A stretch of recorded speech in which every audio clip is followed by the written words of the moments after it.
আসসালামু আলাইকুম YouTube viewers, আমাকে অনেক ভাই কমেন্ট করছেন STK 4192 একটা সার্কিট নিয়ে একটা ভিডিও দেওয়ার জন্য। আসলে বিষয় হলো কি ভাই, আমি আপনাকে দুইটা সার্কিটের সাথে অবশ্যই পরিচয় করে দেবো, তারপরে আমি সার্কিটটার বিষয়ে কিছু বলবো। যেরকম আমরা এই সার্কিটগুলো ব্যবহার করতাম 4141-এর, এটাই 41414191 ব্যবহার করা যায়। এই সার্কিটটা যেহেতু ছোটো হওয়ার কারণে আমরা আরও পাওয়ারফুল, অনেক ভালো পাওয়ারফুল নিয়ে আমরা একটা সার্কিট ডিজাইন করে আপনাদের মাঝে ভিডিও নিয়ে আসছি। তারপরে এখানে একটা আছে 4191, এটাও একই সার্কিট।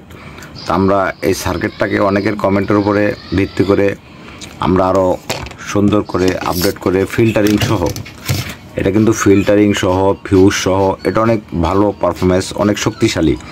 এটা হলো 4192 আইসিটা হলো অরিজিনাল আইসি। এই যে দেখেন এই আইসিটা কিন্তু একদম অরিজিনাল আইসি। যদি এই ধরনের সার্কিট করার প্রয়োজন হয়, অবশ্যই আমার ডিসক্রিপশনে নাম্বার থাকবে, আমার সাথে যোগাযোগ করে অবশ্যই নিতে পারবেন আপনারা।